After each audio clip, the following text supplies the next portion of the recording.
버틀러 부인의 집을 나서면서 푸아로는 예전에 미랜더가 보여준 그 길로 가보았다. 산 울타리의 좁은 통로는 지난번보다 조금 더 넓어진 것 같았다. 아마 미랜더보다 몸집이 조금 더 큰 누군가가 이 길로 온 것 같았다. 푸아로는 쿼리가든의 산책로를 올라가면서 아름다운 경치를 다시 한번 주의 깊게 살펴보았다. 전에 보았을 때와 다름없이 아름답지만 여전히 섬뜩한 기분이 느껴지는 곳이었다. 거기에는 이교도 왕의 무자비함이 배어 있었다. 요정들이 그들의 희생자들을 뒤쫓거나 냉정한 여신이 자신에게 재물을 바치라고 호령한 곳도 이 구불구불한 길이었을 것이다. 푸아로는 이곳이 왜 소풍을 즐기만한 곳이 못 되었는지 알 수 있었다. 삶은 달걀과 상추와 오렌지를 마련해와서 이곳에 자리 잡고 앉아 농담을 해대며 흥청망청 놀고 싶은 사람은 없을 것이다. 이곳 분위기는 달라도 너무 달랐다. 루엘린 스마이스 부인이 이렇게 동화처럼 바꾸지 않았다면 좋았을 거라는 생각이 문득 들었다. 이런 분위기 말고 채석장을 꽤 수수한 침상원으로 만들 수 있었을 텐데 그녀는 야심이 큰 여자였다. 야심이 큰 데다 큰 부자였다. 부유한 여성이 만든 유언장을 둘러싼 거짓말, 부유한 과부들이 유언장을 감춰두는 곳. 푸아로는 잠시 이런 것들을 생각해 보았다. 그리고 다시 위조 문제를 생각해 보려고 애썼다. 거민을 받기 위해 제출된 유언장은 의심할 여지 없이 위조된 것이었다. 신중하고 유능한 변호사인 플러턴도 그렇게 확신했다. 그는 확실한 증거나 정당한 이유가 없으면 고객에게 법정 소송을 권하지 않는 그런 변호사였다. 푸아로는 추측하기보다 직접 발로 뛰는 게 훨씬 낫다는 생각이 드는 순간 산책로 모퉁이를 돌았다. 푸아로가 가는 이 길이 스펜스 총경의 집으로 가는 지름길일까? 까마귀가 날아다니기는 하겠지만 주 도로라면 걷기가 훨씬 편했을 것이다. 하지만 풀이나 이끼가 없는 이 길은 채석장처럼 단단한 돌로 다져져 있었다. 그때 푸아로는 걸음을 멈췄다. 그 앞에 두 사람이 있었다. 툭 튀어나온 바위에 앉아있는 사람은 마이클 가필드였다. 그는 스케치판을 무릎에 놓고 그림을 그리고 있었는데 그 일에 온 정신을 쏟고 있었다. 거기서 조금 떨어진 곳, 가는 물줄기가 졸졸거리며 흘러내려오는 시냇가에 미랜더 버틀러가 서 있었다. 에르큐 푸아로는 자신의 발은 물론 신체적인 고통이나 통증 같은 건 잊은 채 인간이 빚어낼 수 있는 아름다운 광경에 다시 마음을 빼앗겼다. 마이클 가피드는 정말 아름다운 청년이었다. 푸아로는 자신이 마이클 가피드를 좋아하는지 알 수 없었다. 아름다운 누군가를 자신이 좋아하는지를 알기는 언제나 힘든 법이다. 아름다운 것을 보는 것은 좋아하지만 그와 동시에 거의 신념에 가까울 정도로 아름다운 것을 싫어할 수도 있다. 여자들은 아름다울 수 있지만 에르큐 푸아로는 결코 아름다운 남자를 좋아하지 않는다.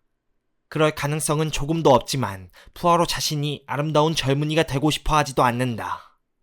에르큐 푸아로가 자신의 겉모습 중에 진정으로 마음에 들어하는 한 가지가 있는데 그것은 바로 탐스럽고 손질하거나 다듬기 쉬운 콧수염이었다.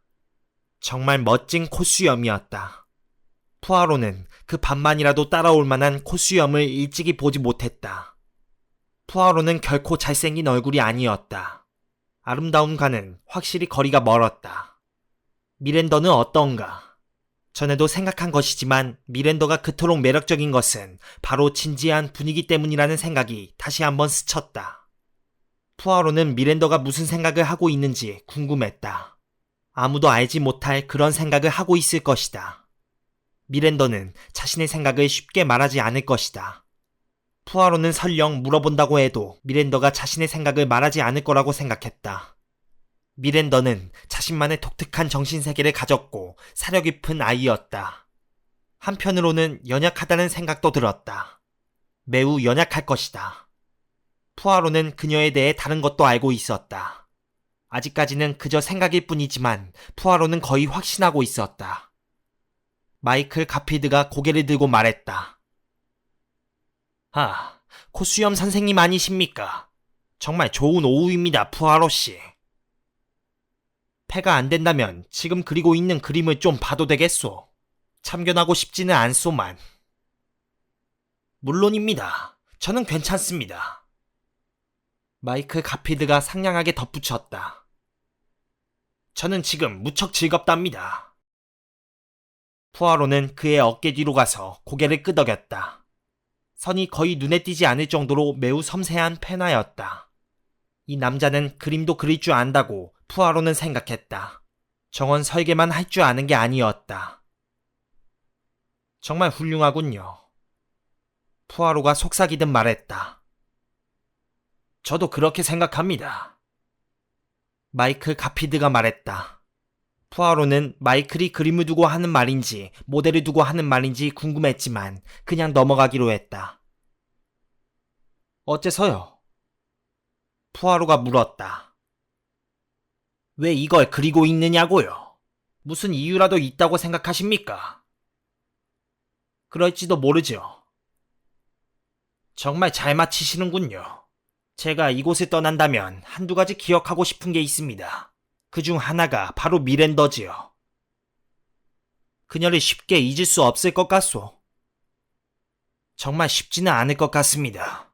하지만 무엇이든 어떤 사람이든 뭔가를 잊어버렸다는 건 얼굴을, 둥근 어깨를, 몸짓을, 나무를, 꽃을, 대략적인 모습의 풍광을 가져갈 수 없다는 건 눈으로 볼 수는 있지만 눈앞에 펼쳐진 형상을 가져갈 수 없다는 건 뭐랄까 때로는 번민을 불러일으키지요. 아시겠지만 그 모든 건 또 사라져버리니까요. 쿼리 가드는 그렇지 않소. 사라지지 않았으니까요. 그런 생각이 들지 않는다고요. 곧 들게 될 겁니다. 이곳에 아무도 없다면 곧 그렇게 될 겁니다. 자연의 섭리는 어쩔 수 없으니까요. 쿼리 가드는 애정과 관심과 보살핌과 기술을 가지고 지켜야 합니다. 요즘 종종 그런 일이 일어나는데 지방의회에서 이곳을 인수한다면 이곳은 소위 말하는 유지 관리하는 곳이 되어버릴 겁니다. 최신 품종의 관목을 심고 별도의 산책로를 따로 만들고 일정한 간격을 두고 의자를 설치하겠죠. 쓰레기통도 놓을 거고요. 의회는 보호라면 얼마나 꼼꼼하게 정성을 들이는지 몰라요. 하지만 이곳은 보호하는 곳이 아닙니다. 길들여지지 않은 야생이라고요. 야생 상태를 유지하는 일은 그것을 보호하는 것보다 훨씬 더 힘든 일입니다. 푸아로 아저씨! 시내 건너편에서 미랜더의 목소리가 들려왔다. 푸아로는 미랜더와 이야기하려고 다가갔다. 여기 있었구나. 그래, 초상화 모델이 되려고 온 거니. 미랜더가 고개를 저었다. 그건 아니에요. 어쩌다 보니 그렇게 된 거지요. 맞아요. 그냥 그렇게 됐어요. 가끔은 행운이 갑자기 찾아드는 법이죠. 마이클 가피드가 말했다. 좋아하는 정원을 그냥 산책하고 있었던 거니? 사실은 우물을 찾고 있었어요. 미랜더가 말했다. 우물이라고? 예전에 이 숲속에 소원 비는 우물이 있었어요. 옛날 채석장이 있었을 때 말이니? 아직까지 그대로 있을지 모르겠구나. 채석장 근처에 숲이 있었어요. 그래요. 여기에는 늘 나무가 있었죠. 마이클 아저씨는 그 우물이 있는 곳을 알면서도 안 가르쳐줘요. 너한테는 그게 훨씬 더 재미있을 거다. 계속 우물을 찾는 일 말이다. 특히 그게 실제로 있었는지 확실하게 모를 때는 더욱 그렇지. 마이클 가필드가 말했다. 굿바디 아줌마는 알고 있어요. 그 아줌마는 마녀예요. 그래요. 굿바디 부인은 이 마을의 마녀랍니다, 푸아로씨. 어느 마을이나 점치는 마녀가 있기 마련이죠. 그런 사람들은 자기 입으로 마녀라고 하지는 않지만 사람들은 모두 그렇게 알고 있어요. 점을 치거나 베고니아에 주문을 걸거나 자각을 말라 죽게 하거나 농부의 젖소에게서 우유가 나오지 않게 하거나 사랑의 묘약을 주기도 하죠. 마이클 가필드가 말했다. 그건 소원 비는 우물이었어요. 사람들은 거기 가서 소원을 빌었어요. 우물 주위를 거꾸로 3바퀴 돌아야 했다는데 언덕 비탈에 있어서 그러기가 쉽지 않았대요. 미랜더가 푸아로를 지나 마이클 가피드를 보며 말했다. 언젠가는 찾고 말 거예요. 아저씨가 가르쳐주지 않아도 말이에요. 여기 어딘가에 있는데 막아놨대요. 굿바디 아줌마가 그랬어요. 아, 몇 년 됐대요. 위험한 곳이라서 그렇게 막아놨대요. 몇 년 전에 아이 하나가 거기 빠졌대요. 키티 뭐라는 아이였는데 다른 사람이 빠졌을지도 모르고요. 그래, 계속 그렇게 생각하려무나. 이 마을에 떠도는 재미있는 이야기지. 하지만 리트 벨링에 가면 실제로 소원비는 우물이 있단다. 마이클 가필드가 말했다. 물론 저도 그곳에 대해 알 만큼은 알아요. 유명한 곳이니까요. 모든 사람들이 다 아는 곳이에요. 그리고 정말 시시한 곳이죠. 사람들이 거기에 동전을 던지는데 물이 말라서 더 이상 첨벙거리지도 않는다니까요. 미랜더가 말했다. 그거 안 됐구나. 소원비는 우물을 찾으면 알려드릴게요. 미랜더가 말했다. 마녀가 하는 말을 고지고대로 믿으면 안 돼. 그 속에 어린아이가 빠졌다는 건 믿을 수 없구나. 고양이 한 마리가 빠져 죽었겠지. 딩동댕. 새끼 고양이가 우물 속에 있네. 미랜더가 중얼거리고는 일어섰다. 가봐야겠어요. 엄마가 찾으실 거예요. 미랜더는 바위에서 조심스럽게 내려오더니 두 남자를 향해 미소 지었다. 그러고는 시내 건너편에 나 있는 훨씬 험해 보이는 길로 사라졌다. 딩동댕이라. 사람들은 원래 믿고 싶은 걸 믿는 법이죠. 가피드 씨, 미랜더 말이 사실일까요? 푸아로가 생각에 잠겨 말했다. 마이클 가피드는 생각에 잠긴 표정으로 그를 쳐다보며 미소 지었다. 물론 사실이죠. 실제로 우물이 있고 그 우물은 그 아이 말대로 막아놨어요. 위험한 곳이었는지도 몰라요. 소원비는 우물은 아닌 것 같습니다. 그건 굿바디 부인이 지어낸 동화 같은 이야기겠죠. 소원비는 나무는 있습니다. 아니, 있었다고 해야 하나. 언덕 비탈 위쪽에 너도 밤나무 한 그루가 있었는데 사람들이 그 주위를 거꾸로 세 바퀴 돌고 소원을 빌었던 것 같아요. 거기에서 무슨 일이 생겼소? 지금은 사람들이 그 주위를 돌지 않나요? 그래요. 6년 전쯤 그 나무가 번개를 맞아 둘로 쪼개졌죠. 그렇게 해서 훌륭한 전설이 사라진 거죠. 미랜더에게 그 사실을 알려주었소? 아니요. 그냥 우물을 찾게 내버려 두는 게 나을 것 같아서요.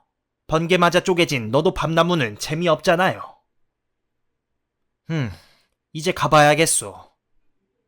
푸아로가 말했다. 경찰 친구한테 가는 길인가요? 그렇소. 피곤해 보이시는군요. 사실 피곤하오. 그것도 아주 많이. 에르큐일 푸아로는 시인했다. 캔버스와 나 샌드를 신으면 훨씬 편할 텐데요. 그건 실수. 알겠어요. 옷차림에 신경을 많이 쓰는 분이시군요. 전체적으로 아주 훌륭합니다만 특히 그 중에서도 이렇게 말해도 신뢰가 안 된다면 코수염이 참으로 끝내주는군요. 고맙소. 알아봐줘서 말이요. 그 말은 사람들이 잘 알아봐주지 않는다는 뜻인가요? 푸아로는 머리를 한쪽으로 꺾더니 말했다. 미랜더를 기억하고 싶어서 그녀를 그렸다고 했소. 그 말은 곧 멀리 떠난다는 뜻이요. 그럴 생각입니다. 하지만 내가 보기에 당신은 여기 있는 게 좋을 텐데요. 물론입니다. 그렇고 말고요. 작지만 제가 직접 설계한 집도 있고 일거리도 있어요. 하지만 예전만큼 만족스럽지 않아요. 그러다 보니 불안한 마음이 들고요. 왜 일이 예전만큼 만족스럽지 않게 된 거요? 사람들이 정말 형편없는 일만 주거든요. 정원을 새로 꾸미고 싶어하고 땅을 사서 집을 짓고 있는데 정원을 설계해달라고 하죠. 드레이크 부인 집 정원을 맡고 있는 건 아니오. 부인은 그러기를 원해요. 내가 제안하는 것에 동감하는 것처럼 보입니다. 하지만 나는 드레이크 부인을 믿지 않아요. 마이클은 생각에 잠겨 말했다. 당신이 하는 대로 내버려두지 않을 거라는 뜻인가요? 부인은 확실하게 원하는 게 있어요. 그래서 내 생각에 솔깃하다가도 어느 날 갑자기 전혀 다른 것을 요구할 겁니다. 실용적이면서도 비싸고 눈에 띄는 걸 말이에요. 나를 못살게 굴겠죠. 자기 생각대로 해야 한다고 고집 피울 거예요. 내가 부인의 의견을 받아들이지 않는다면 우리는 싸우게 되겠죠. 그러니 싸우기 전에 내가 이곳을 떠나는 게 낫죠. 비단 드레이크 부인뿐만 아니라 다른 이웃들하고도 싸우게 될지 모릅니다. 저는 꽤 유명한 편이에요. 한 곳에 머물 필요가 없어요. 영국의 다른 곳이나 노르망디, 브리타니 쪽을 알아보면 돼요. 자연을 더 보기 좋게 만들거나 보탬이 되는 곳 말이요. 마음껏 실험할 수 있고 이제까지 한 번도 키워본 적 없는 희귀한 식물들을 심을 수 있는 곳. 태양이 따갑지도 서리가 내려 망칠 염려도 없는 곳 말이요. 다시 처음으로 아담이 되는 재미를 누릴 수 있는 드넓은 불모지 같은 곳 말이요. 당신은 늘 정처 없이 떠다니는 편이었소. 저는 어딘가에 오래 머문 적이 없습니다. 그리스에도 가봤겠군요. 네, 그리스는 다시 가보고 싶은 곳이에요. 그래요. 거기에는 뭔가 있어요. 그리스 어느 산비탈에 자리 잡은 정원에는 많지는 않아도 삼나무가 있을 거예요. 헐벗은 바위산이죠. 하지만 원하기만 하면 무엇인들 얻겠어요. 신들이 거니는 정원이라. 그래요. 푸아로 씨는 정말 사람의 마음을 잘 읽으시는군요. 그러기를 바랄 뿐이요. 세상에는 내가 알고 싶지만 모르는 일이 너무 많소. 이제 정말 재미없는 말씀을 하시려는 거죠. 불행히도 그렇소. 방화, 살인, 급작스러운 죽음 같은 거 말인가요? 어느 정도는 그렇소. 방화는 생각하고 있었는지 모르겠지만 말해주시오, 가필드 씨. 이곳에 꽤 오래 있었으니 말인데 레슬리 페리어라는 청년을 알고 있소. 기억납니다. 매드체스터에 있는 변호사 사무실에서 일했던 청년이죠. 풀러턴, 해리슨 앤드 리드베터 법률사무소 말이에요. 서기로 일했었나? 뭐 그랬을 거예요. 잘생긴 청년이죠. 어느 날 갑자기 죽었소. 그렇죠. 그래요. 어느 날 저녁 칼에 찔려 죽었죠. 여자 문제였던 것 같은데 경찰도 누구 소행인지 알고는 있지만 충분한 증거를 찾을 수 없었던 것 같아요. 정확한 이름은 기억나지 않지만 샌드라. 하여튼 샌드라 뭐라는 여자와 그렇고 그런 사이였어요. 그 여자 남편이 이 마을에서 술집을 했죠. 샌드라와 레슬리는 불륜관계였는데 레슬리가 다른 아가씨를 만나기 시작했어요. 뭐 그런 이야기였죠. 그래서 샌드라가 그걸 싫어했군요. 그래요. 무척 싫어했죠. 레슬리는 여자들한테 인기가 엄청 많았거든요. 늘 곁에 두세 명이 있었어요. 모두 영국 아가씨였나요? 왜 그런 걸 물어보시는지 모르겠네요. 그렇지는 않았어요. 레슬리는 영어로 어느 정도 의사소통만 되면 굳이 영국 아가씨로 국한되지 않았던 것 같아요. 이 마을에는 가끔 외국인 아가씨들도 오죠. 물론이죠. 안 그런 데가 있나요? 오페어걸은 일상의 한 부분인데요. 못생긴 아가씨도 있고 예쁜 아가씨도 있고 정직한 아가씨도 있고 그렇지 못한 아가씨도 있고 정신없는 주부들에게 도움이 되는 아가씨도 있고 전혀 쓸모없거나 갑자기 집을 나가버리는 아가씨도 있죠. 올가라는 아가씨처럼 말이요. 말씀하신 대로 올가라는 아가씨가 그랬던 것처럼요. 레슬리는 올가와 친한 사이였나요? 아, 그렇게 생각하시는군요. 그래요. 그랬어요. 루엘린 스마이스 부인은 그 사실을 모르고 있었던 것 같지만요. 올가는 꽤 신중한 편이었던 것 같아요. 언젠가 진지하게 고향에 돌아가서 결혼하고 싶은 사람이 있다고 말했어요. 정말인지는 모르겠어요. 말했듯이 레슬리는 매력적인 청년이었으니까요. 레슬리가 올가의 어떤 면을 알아봤는지는 모르겠어요. 레슬리는 잠시 그녀가 별로 예쁘지 않다고 생각했을 거예요. 하지만 올가에게는 강렬하게 끄는 뭔가가 있었어요. 젊은 영국 청년에게 그게 매력적으로 느껴졌던 것 같아요. 어쨌든 레슬리는 그녀를 잘 대해주었고 다른 여자친구들은 그걸 별로 좋아하지 않았지요. 아주 재미있군요. 나는 당신이 내가 원하는 정보를 줄 거라고 생각했소. 마이클 가필드가 알 수 없다는 표정으로 푸아로를 쳐다보았다. 어째서죠? 이게 다 어떻게 된 일입니까? 레슬리 얘기는 어디서 나온 겁니까? 지나간 일들을 왜 다시 끄집어내는 거죠? 뭐 사람들은 저마다 알고 싶은 게 있기 마련이요. 어떤 사람은 그 일이 어떻게 해서 일어나게 됐는지 알고 싶어 하죠. 나는 훨씬 더 오래된 일을 조사하고 있고요. 올가 세미노프와 레슬리 페리어가 루엘린 스마이스 부인 몰래 비밀리에 만나기 전 일을 말이오. 글쎄요.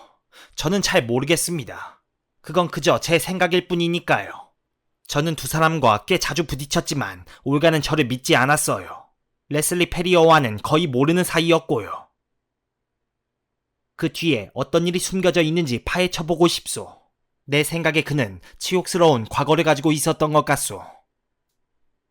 그런 것 같아요. 맞아요. 어쨌든 이 마을에서는 다 아는 일이니까요. 플러턴 씨는 그를 떠맡아서 올바른 사람으로 만들어 보려고 했어요. 플러턴 씨는 좋은 사람이거든요. 위조죄였다고 했죠. 그래요.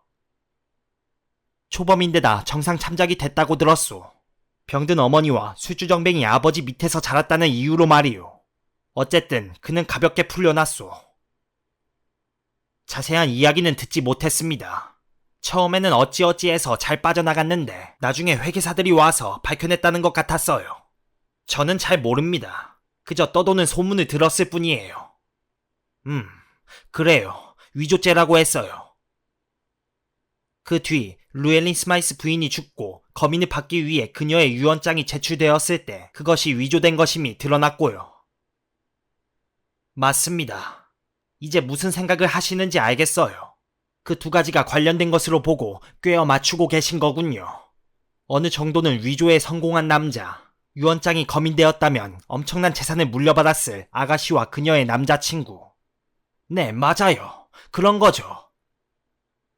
그래서 위조를 해본 적이 있는 남자와 아가씨가 친하게 지냈다. 그는 원래 사귀던 여자친구를 차버리고 대신 외국인 아가씨를 사귀었다. 푸아로 씨의 말씀은 그 유언장을 위조한 게 레슬리 페리어라는 말인가요? 그럴 가능성이 충분하오. 안 그렇소? 올가는 루엘린 스마이스 부인의 필적을 제법 비슷하게 흉내낼 수 있었겠지만 그래도 저는 늘 의심스러운 점이 있었습니다. 올가는 루엘린 스마이스 부인을 대신해서 편지를 썼다고 하지만 딱히 필체가 비슷하지는 않았어요. 검열을 빠져나갈 정도는 아니었을 겁니다. 하지만 올가와 레슬리가 함께했다면 이야기가 다르죠. 레슬리는 일을 잘 처리할 수 있었을 것이고 잘 될 거라고 지나치게 자신만만했을 겁니다. 하지만 레슬리는 처음 위조죄를 저질렀을 때도 지나치게 자신만만했는데 바로 그게 실수였던 겁니다. 이번에도 거기서 실수를 한 것 같아요. 일이 점점 커져 변호사들이 문제점을 찾아내기 시작했죠. 조사를 위해 전문가들이 소환됐고 신문이 시작되자 불안해진 올가는 레슬리와 다퉜겠죠. 그런 다음 레슬리가 모든 책임을 질 거라고 여기고 올가는 도망가 버린 거고요. 마이클은 머리를 세게 흔들었다. 어째서 푸아로 씨는 저한테 와서 이 아름다운 숲에서 그런 이야기를 하시는 겁니까? 알고 싶어서요. 모르는 게 낫습니다. 아예 모르는 게 나아요. 모든 일을 그냥 있는 그대로 내버려 두는 게 낫다는 말입니다. 일부러 밀어붙이거나 찔러대지 말고요. 당신은 아름다운 것을 원하오. 그 어떤 대가를 치르고서라도 말이오. 내게 있어 아름다운 것이란 진실이오. 언제나 진실을 원하죠. 에르퀼 푸아로가 말했다. 마이클 가필드가 웃으며 말했다. 경찰 친구 집으로 가던 길을 마저 가시고 저는 이만 나만의 천국에 내버려 두시지요. 사탄아, 물러갈지어다.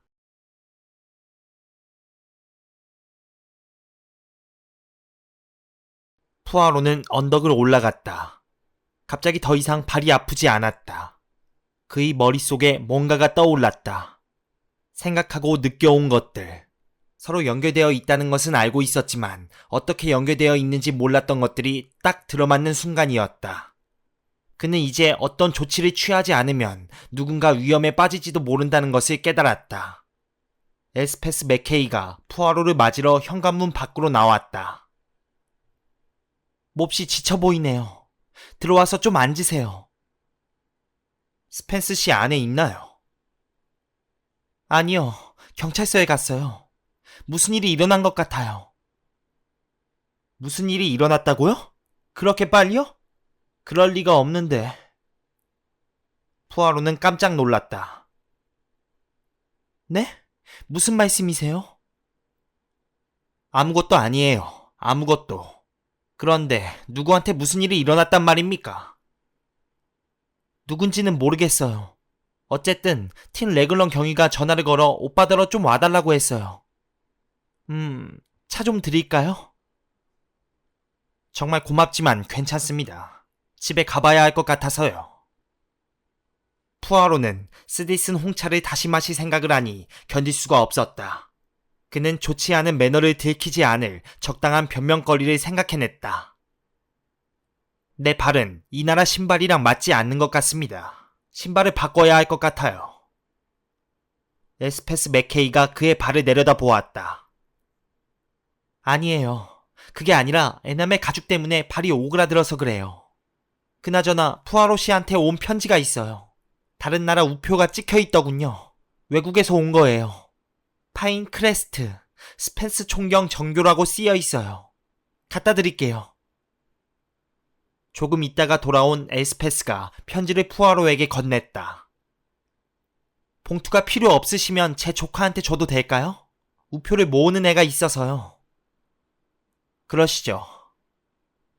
푸아로는 봉투를 뜯어 편지를 꺼낸 다음 그 봉투를 에스페스에게 주었다. 에스페스는 고맙다고 말하고 집 안으로 들어갔다. 푸아로는 편지지를 펼쳐 내용을 읽었다. 고비는 해외에서도 영국에서 보여준 대로 훌륭한 능력을 발휘했다. 그는 비용을 조금 더 아끼지 않고 신속하게 결과를 알아냈다. 하지만 사실 그 결과라는 것이 썩 대단한 것은 아니었다.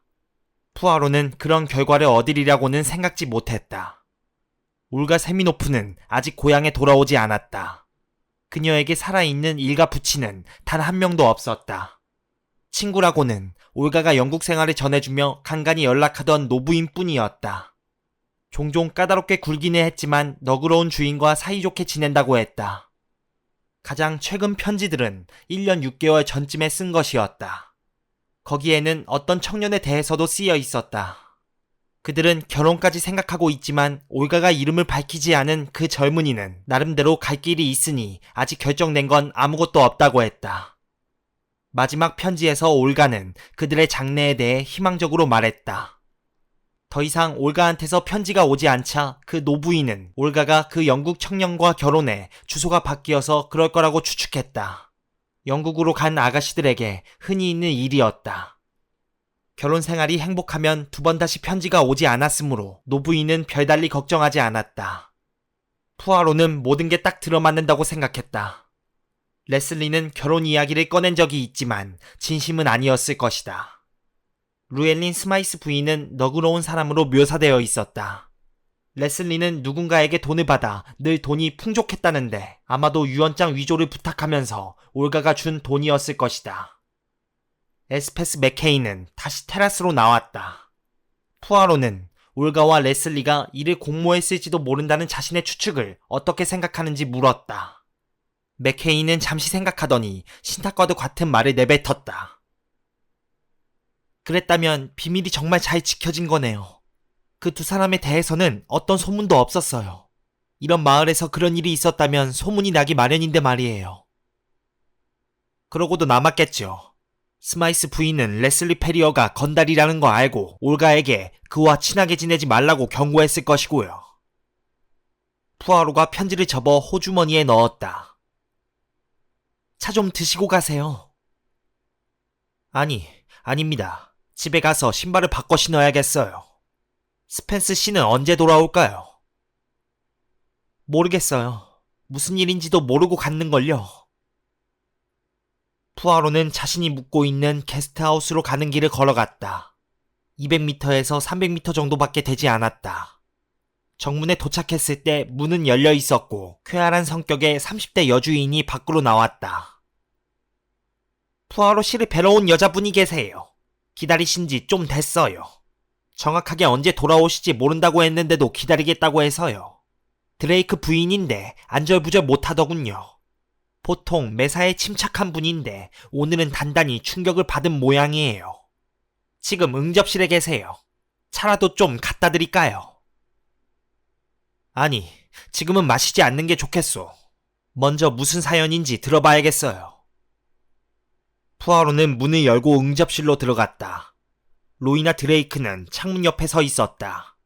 앞쪽으로 난 창문이 아니어서 그녀는 푸아로가 들어오는 줄도 모르고 있었다.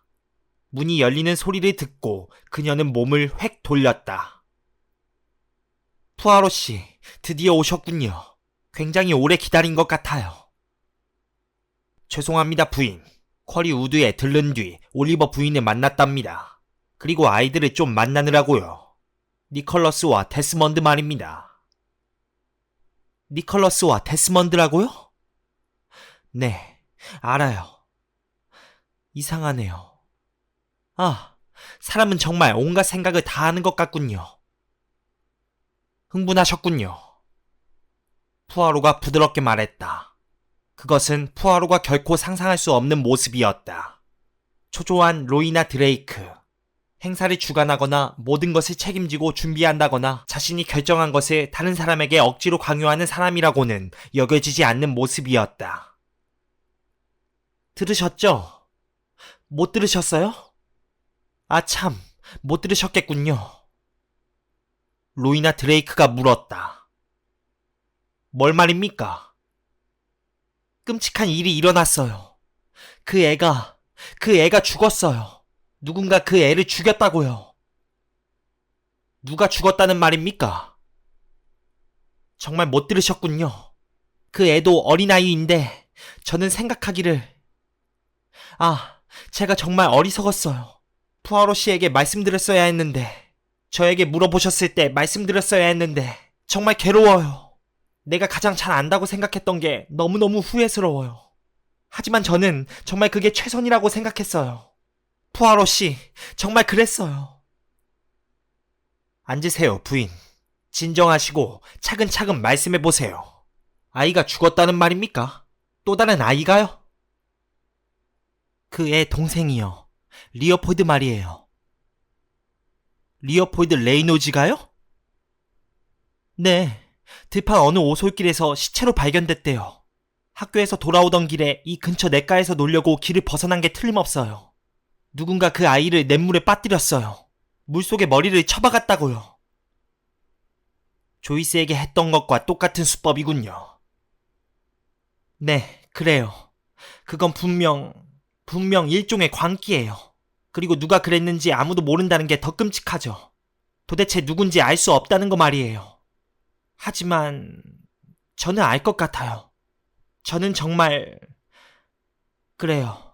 그건 정말 사악한 짓이에요. 어서 말해보세요, 부인.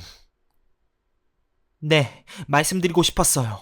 말씀드리러 온 거예요.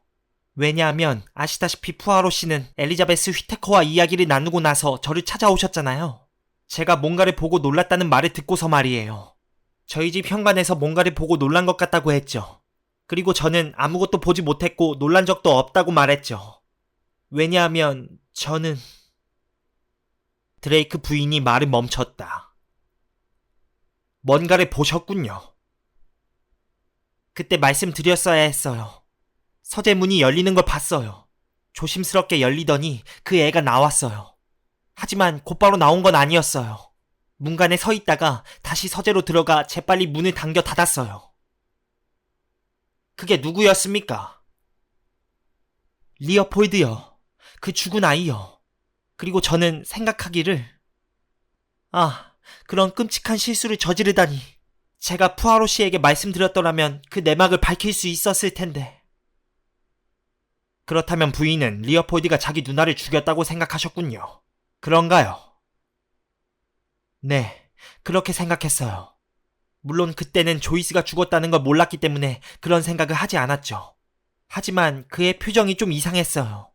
그 애는 조금 이상한 구석이 있는 아이였어요. 지극히 정상적인 아이가 아니라는 생각을 하면 그 애가 조금 두려워지거든요. 정말 똑똑하고 지능지수가 높지만 머리가 조금 이상한 아이였어요.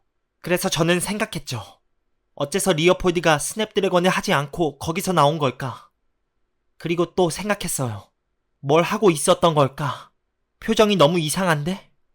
그리고 그때 이후로 다시는 그것에 대해 생각하지 않았어요. 하지만 그의 표정을 보고 놀랐던 것 같아요. 그래서 무의식 중에 꽃병을 떨어뜨렸고요. 엘리자베스가 깨진 유리 조각을 줍는 걸 도와주었고 저는 다시 스냅드래곤이 열리는 식당으로 돌아가고 나서 그 일을 잊어버리고 있었어요.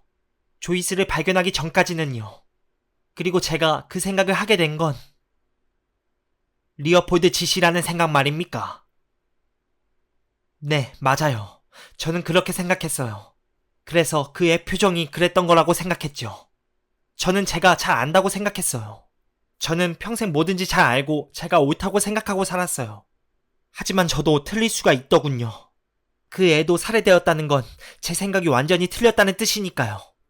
리어폴드는 서재에 들어갔다가 죽어있는 조이스를 보고 충격을 받고 겁을 먹었던 게 틀림없어요. 그래서 아무도 보지 않을 때 그 방에서 나가고 싶었지만 위를 쳐다보다가 저를 보고는 다시 서재로 들어가 문을 닫은 거죠. 그리고 현관에 사람들이 아무도 없을 때까지 기다렸다가 다시 나온 것 같아요. 하지만 그 애가 조이스를 죽인 건 아니에요. 절대 그렇지 않아요. 다만 조이스가 죽은 걸 보고 충격을 받은 것 뿐이에요. 그래도 부인은 아무 말씀도 하지 않으셨죠. 시체가 발견되고 나서도 부인이 누구를 봤는지 말씀하지 않으셨죠. 네, 저는 말할 수가 없었어요. 그 애는 아시다시피 너무 어리잖아요. 너무 어려요. 이제는 말해야겠어요. 10살이에요, 10살. 기껏해야 11살이죠. 자기가 무슨 짓을 했는지조차 모를 나이예요. 그 아이 잘못만이라고는 할 수 없어요. 도덕적으로 완전히 책임질 수 없는 상태였을 거예요. 그 애는 늘 조금 이상한 구석이 있어서 누가 그 애를 치료할 방법을 알아보면 좋겠다고 생각했거든요. 경찰에 맡기거나 인간시설에 보내는 것만이 능사가 아니니까요. 필요하다면 그 아이를 위해 특별한 심리치료를 알아봐주면 된다고 생각했어요. 저는 정말 좋은 뜻으로 그런 거예요. 제 말 믿어주세요. 정말이에요. 이렇게 슬픈 말이 있다니. 푸아로는 세상에서 가장 슬픈 말이라고 생각했다. 드레이크 부인은 푸아로가 무슨 생각을 하고 있는지 아는 것 같았다. 그래요. 저는 그게 최선이라고 생각했어요. 좋은 뜻으로 그랬어요. 사람은 늘 어떻게 하는 게 다른 사람을 위해 가장 좋은 일인지 알고 있다고 생각하지만 사실은 그렇지 않아요. 왜냐하면 그 애가 그토록 충격을 받은 듯한 표정을 지은 건 살인범을 보았거나 아니면 살인범이 누구인지 단서가 될 만한 것을 보았기 때문이에요. 범인 스스로 안전하지 않다고 생각하는 무언가를 말이죠. 그래서 범인은 리어폴드가 혼자 있을 때를 기다렸다가 냇가에 빠뜨려 그 아이가 아무 말도 할 수 없게 만든 거고요. 제가 사실대로 말했다면 푸아로 씨나 경찰 아니면 다른 누군가에게라도 그 사실을 털어놨다면 이런 일이 없었을 텐데 저는 제가 가장 잘 안다고 자신했어요. 터져나오는 울음을 참으며 앉아있는 드레이크 부인을 쳐다보면서 잠시 말없이 앉아있던 푸아로가 입을 열었다. 리어폴드가 얼마 전부터 돈을 흥청망청 쓰고 다녔다는 이야기를 오늘에야 들었습니다. 비밀을 지켜주는 대가로 누군가가 그 애에게 돈을 준 게 틀림없어요. 하지만 누가요? 곧 알게 될 겁니다. 그리 오래 걸리지는 않을 겁니다.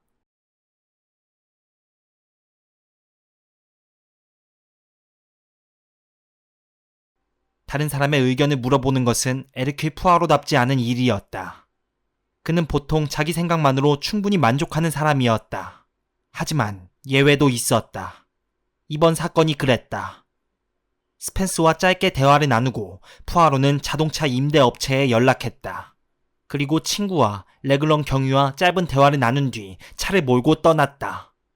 예약해 놓은 차는 런던까지 갈 예정이었으나 푸아로는 가는 길에 엘름스에 들렀다.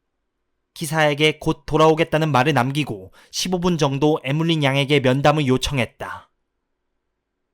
이 시간에 불쑥 찾아와 죄송합니다. 저녁 식사를 하실 시간이겠죠? 타당한 이유가 없는 한 저의 저녁 식사 시간을 방해하지 않겠다고 생각하시다니 적어도 칭찬을 해드려야겠네요, 푸아로 씨. 정말 친절하시군요. 솔직히 말씀드리면 에물린 양의 조언을 듣고 싶어서 왔습니다. 정말인가요? 에물린 양은 조금 놀란 것 같았다. 놀란 게 아니라 미심쩍게 생각하는 듯했다. 푸아로 씨답지 않군요. 대체로 자기 생각에 만족하시는 분 아닌가요? 그렇습니다. 저는 스스로의 생각에 만족하는 편입니다만 제가 존경하는 분의 의견이 제 생각과 같다면 위안과 힘이 되겠죠. 에물린 양은 말없이 그저 호기심에 찬 눈으로 푸아로를 쳐다보았다. 저는 조이스 레이노즈를 죽인 범인이 누군지 알고 있습니다.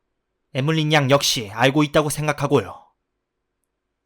저는 그렇게 말한 적이 없어요. 없죠. 그렇게 말한 적은 없습니다. 그래서 저는 그것이 에물린 양의 의견일 뿐이라고 믿게 된 거고요. 예감이란 말인가요?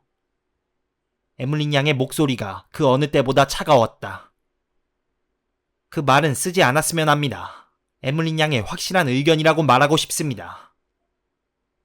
그렇다면 좋아요. 사실 제 생각은 확실해요.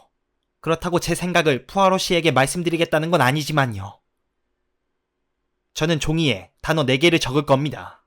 그리고 그 단어에 동의하는지 물어볼 겁니다. 에물린 양은 자리에서 일어났다. 그녀는 방 저편 책상으로 가 종이 한 장을 꺼내 푸아로 앞으로 돌아왔다. 흥미롭군요. 단어 4개라. 그녀가 말했다. 푸아로는 주머니에서 펜을 꺼내 종이에 뭔가를 적었다. 그리고 종이를 접어 에물린 양에게 건넸다.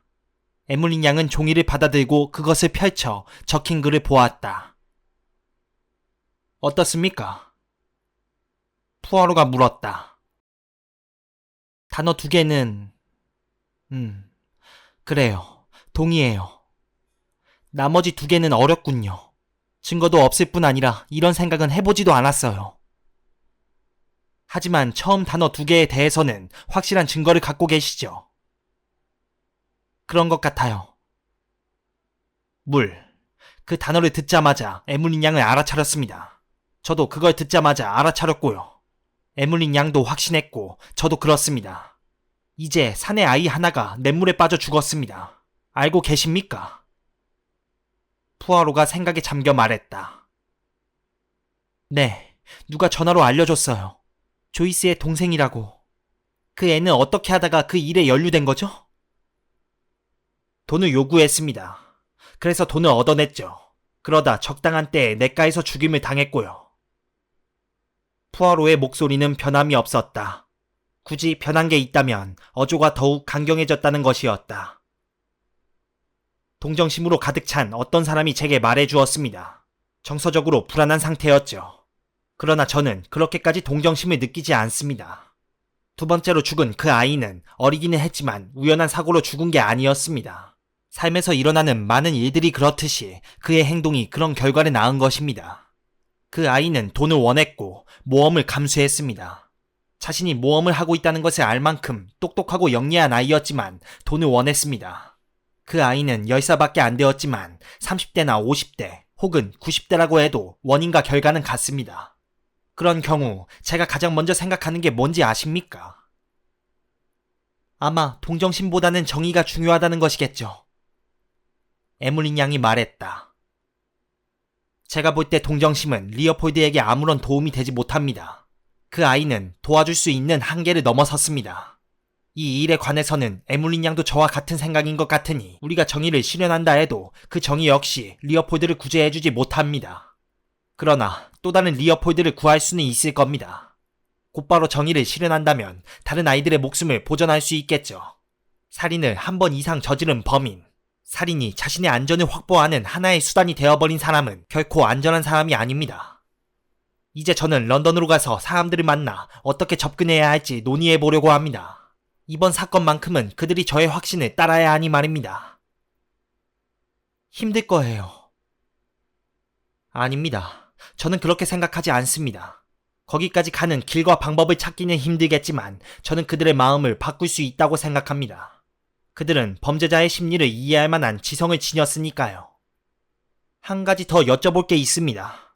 에물린 양의 생각을 듣고 싶습니다. 이번에는 증거가 아니라 의견입니다. 니컬러스 랜섬과 데스먼드 홀랜드의 성격이 어떤지 듣고 싶군요. 믿을 만한 아이들인가요? 둘 다 아주 믿을만해요. 제 생각은 그래요. 여러 가지 면에서 굉장히 어리석기는 하지만 별로 중요하지 않은 일에 있어서 그런 거예요. 근본적으로 건실한 아이들이에요. 구더기가 들어있지 않은 사과만큼이나 건실하죠. 결국은 언제나 사과로 돌아가는군요. 에르큐 푸아로가 서글프게 말했다. 이제 가봐야겠습니다. 차가 기다리고 있어서요. 한 군데 더 들를 곳이 있답니다.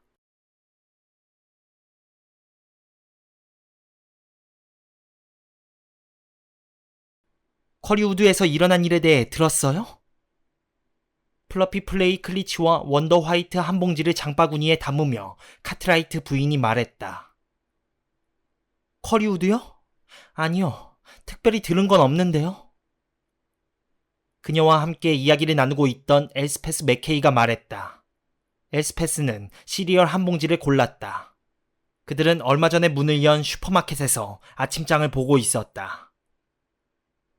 사람들 말이 거기 나무들이 위험하대요. 오늘 아침에 산림관리인 2명이 왔어요. 경사가 가파른 언덕배기에 옆으로 누워있는 나무가 있다는데 그 나무가 어떻게 그렇게 넘어질 수 있나 몰라. 지난 겨울에 벼락 맞은 나무도 있는데 그건 훨씬 더 위에 있었고요. 어쨌든 나무 뿌리 주변을 조금 더 깊이 파고 있대요. 애석한 일이에요. 그 사람들이 그곳을 엉망으로 만들어버릴 거예요. 카트라이트가 말했다. 저런, 그 사람들은 어떻게 해야 하는지 알고 있겠죠? 누군가 그 사람들을 불렀을 테니까요. 엘스페스 맥케이가 대꾸했다. 사람들이 가까이 오지 못하게 하려고 경찰 2명이 같이 왔대요. 사람들이 접근하지 못하게 하려고요. 맨 처음 병이 든 나무가 어떤 건지 알아내야 한다더래요. 카트라이트가 말했다. 그렇군요. 엘스페스 맥케이가 말했다. 그녀는 알고 있었을 것이다. 어느 누구도 그녀에게 말해주지 않았지만 엘스페스는 들을 필요가 없었다.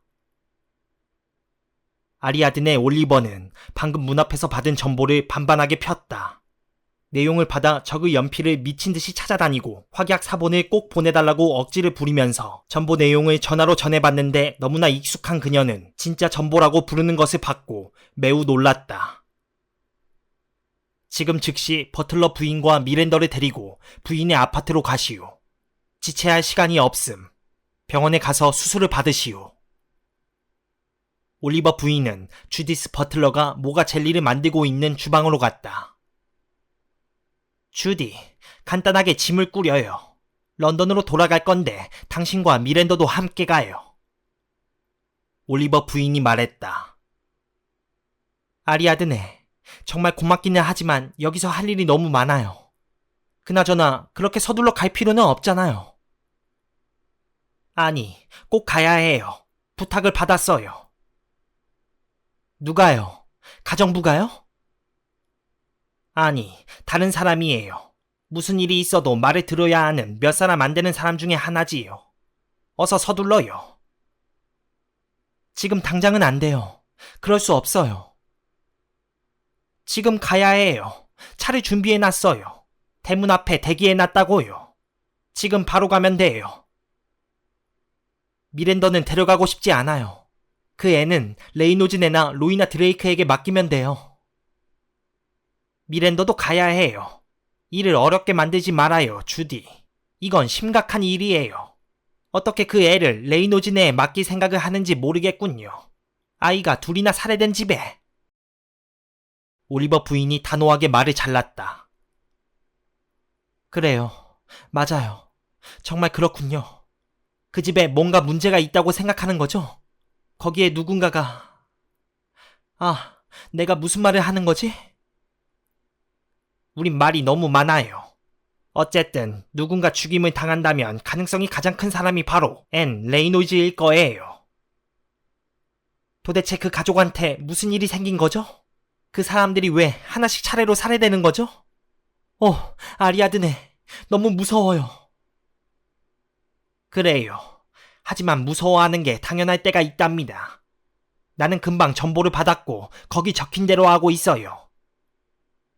올리버 부인이 말했다. 전화벨 소리 못 들었는데?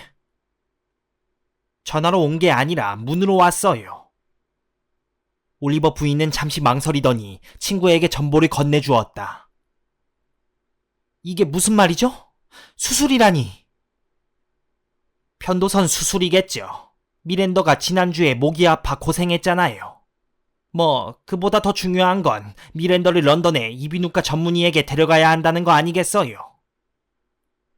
머리가 어떻게 된 거 아니에요, 아리아드네? 아마도 완전히 돌아버렸는지도 몰라요. 어서 서둘러요. 미랜더는 런던에 가는 걸 좋아할 거예요. 걱정할 필요 없어요. 미랜더는 어떤 수수도 받지 않을 테니까. 그건 탐정소설에서 소위 위장이라고 하는 거예요. 우리는 미랜더를 극장이든 오페라든 아니면 발레든 뭐든 그 애가 좋아하는 곳으로 데려갈 거예요. 발레가 딱 좋겠군요. 무서워요. 주디스가 말했다. 아리아든의 올리버가 친구를 쳐다보았다. 주디스는 조금 떨고 있었다. 올리버 부인은 그녀가 오늘따라 그 어느 때보다 더 물의 요정을 닮았다고 생각했다. 그녀는 현실과 분리된 것처럼 보였다. 어서요. 정가를 받는 대로 당신을 데리고 가겠다고 에르퀴 푸아로와 약속했단 말이에요. 자, 이렇게 정갈이 왔잖아요. 올리버 부인이 재촉했다. 도대체 이곳에서 무슨 일이 일어나고 있는 거죠? 내가 왜 여기 왔는지 모르겠어요. 주디스가 말했다. 나도 당신이 왜 그랬는지 궁금할 때가 있었어요. 하지만 사람이 가서 사는 곳을 일률적으로 설명할 수 없는 법이지요. 내 친구 하나는 얼마 전 모턴 인더마시에 살러 갔답니다. 왜 거기 가서 살려고 하느냐고 물어보았죠. 그 사람 말이 자기는 늘 거기 가서 살고 싶었고 그곳을 생각하고 있었다는 거예요. 은퇴하고 나서 언제든 거기 갈 생각이었대요. 거기 가본 적은 없지만 왠지 습기가 많은 곳일 것 같다고 하더군요. 실제로 어떤 곳일까? 그 친구 말이 자기도 한 번도 가본 적이 없어서 모르겠다는 거예요. 그래도 늘 그곳에 가서 살고 싶어 했어요. 그 친구도 제정신이 아닌 거죠. 올리버 부인이 말했다. 그래서 그 친구가 거기 갔나요? 그래요. 거기 가서도 좋아하던가요? 아니, 아직 그런 말은 듣지 못했어요. 하지만 사람들은 정말 이상하지 않아요. 하고 싶은 거며 꼭 해야만 하는 거며. 올리버 부인이 정원으로 나가 소리쳤다. 미랜더, 우리 지금 런던에 갈 거란다. 미랜더가 천천히 다가왔다. 런던에 간다고요? 아리아든의 아줌마가 우리를 태우고 가실 거야. 거기 가서 극장 구경을 하자꾸나. 아줌마가 발레표를 구해주실 거야. 발레 보고 싶지 않니? 미랜더의 엄마가 말했다. 좋아요. 그럼 제 친구한테 가서 작별 인사를 하고 와야겠어요. 미랜더의 눈이 환하게 빛났다. 우린 지금 바로 가야 해. 오래 걸리지 않을 거예요. 설명해 줄 게 있거든요. 약속한 게 있어서요. 미랜더는 정원을 달려가더니 대문을 지나 사라졌다. 미랜더 친구가 누구죠? 왠지 호기심이 생긴 올리버 부인이 물었다. 잘 모르겠어요. 그 애는 말을 잘 안 하거든요. 어떤 때는 그 애가 진심으로 자신의 친구라고 여기는 것들이 숲에서 보는 새들이 아닐까 하는 생각이 들어요. 아니면 다람쥐 같은 것들이나. 사람들 모두 미랜더를 좋아하는 것 같지만 그 애는 특별히 친하게 지내는 친구가 없는 것 같아요. 친구를 집에 데려와 차를 마시거나 하지 않는다는 거죠. 다른 여자애들처럼 자주 그러지 않아요. 그나마 가장 친하게 지낸 친구가 조이스 레이노즈였던 것 같아요. 주디스는 막연하게 말하고는 일어났다. 자, 가서 짐을 꾸려야겠어요. 부인이 고집하시는 대로요. 하지만 나는 여기를 떠나고 싶지 않아요. 한창 버려놓은 일들이 많거든요. 지금도 젤리를 만들고 있었는데. 가야 해요. 올리버 부인이 단호하게 말했다. 주디스가 여행 가방 2개를 들고 다시 아래층으로 내려왔을 때 마침 미랜더가 숨을 헐떡이며 옆문으로 뛰어들어와 물었다. 점심부터 먹어야 하는 거 아니에요? 숲의 요정처럼 생겼지만 미랜더는 밥 먹는 걸 좋아하는 건강한 아이였다. 점심은 가는 길에 어디 들려서 먹자꾸나. 헤이 버섬에 있는 블랙보이에 갈 거야. 거기가 딱 좋을 거다. 여기서 45분 정도 떨어진 곳인데 음식이 정말 맛있단다. 어서 미랜더, 지금 출발해야 한다. 올리버 부인이 말했다. 캐시한테 내일 함께 영화 보러 갈 수 없게 됐다고 말해야 하는데 시간이 없었어요. 아, 전화로 하면 되겠네요. 자, 서둘러라. 미랜더의 엄마가 말했다. 미랜더는 전화기가 놓인 응접실로 뛰어갔다. 주디스와 올리버 부인은 여행 가방을 차에 옮겨 실었다. 미랜더가 응접실에서 나왔다. 아, 메시지를 남겼어요. 이제 다 됐어요. 미랜더가 숨을 몰아쉬며 말했다. 당신은 미쳤어요, 아리아드네. 정말 미쳤다고요. 이게 다 무슨 짓이람? 주디스가 차에 타면서 말했다. 차차 알게 될 거예요. 내가 미쳤는지 그 사람이 미쳤는지 모르겠네요. 그 사람이라니 누구요? 에르퀴 푸아로 말이에요. 올리버 부인이 말했다. 한편 에르퀴 푸아로는 런던에서 다른 남자 4명과 함께 방에 앉아 있었다. 한 명은 상사 앞에서는 늘 습관처럼 무표정하지만 예의 바른 티모시 레글런 경위였고, 두 번째는 스펜스였다. 세 번째는 주 경찰서장인 엘프레드 리치먼드였고, 마지막은 검찰청에서 나온 날카롭고 딱딱한 표정의 신사였다. 그들은 다양한 표정을 짓거나 어떤 사람은 무표정하다고 할 만한 얼굴로 에르퀴 푸아로를 쳐다보았다. 꽤 확신에 차 있군요, 푸아로 씨. 그렇습니다. 어떤 일이 그렇게 딱 들어맞았을 때 어떤 사람은 그것이 틀림없다는 것을 깨닫는가 하면 어떤 사람은 그래서는 안 되는 이유만 찾지요. 그래서는 안 되는 이유를 찾지 못한 사람은 자신의 생각을 굳히게 되는 겁니다. 에르퀴 푸아로가 말했다. 동기가 조금은 복잡해 보입니다만. 그렇지 않아요. 사실은 복잡하지 않습니다. 다만 너무 단순해서 명확하게 알기 힘든 겁니다.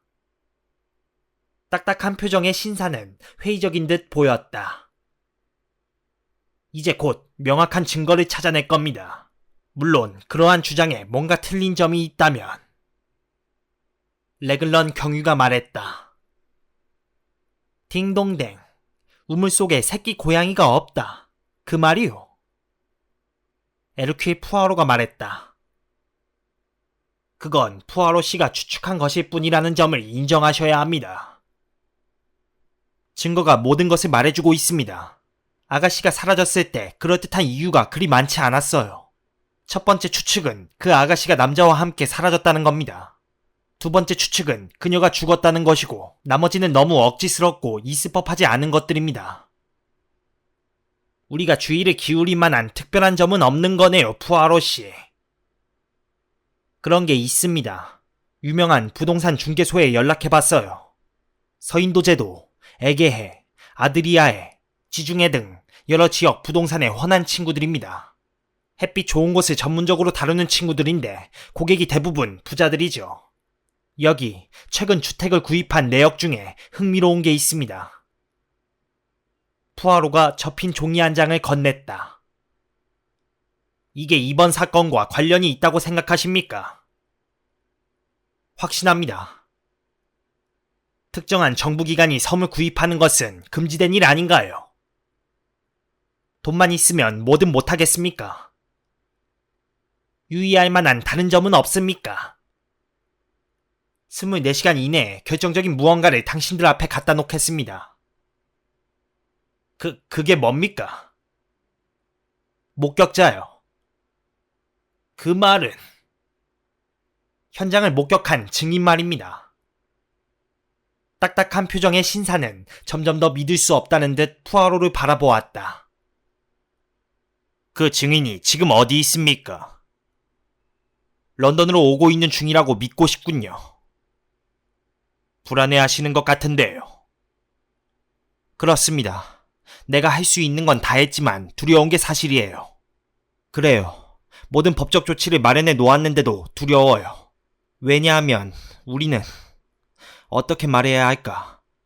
우리는 예상할 수 있는 인간의 한계를 넘어서서 밀고 들어오는 무례함, 신속한 반응, 탐욕, 아마도 광기 어린 손길과 대적하고 있기 때문이라고 할까요?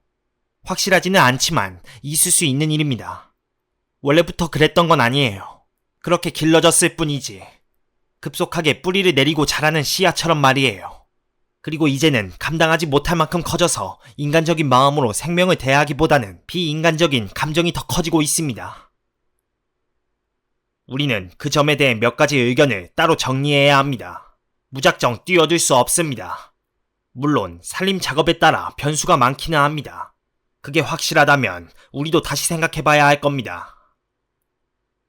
딱딱한 표정의 신사가 말했다. 에르큐 푸아로가 자리에서 일어났다. 이제 가봐야겠습니다.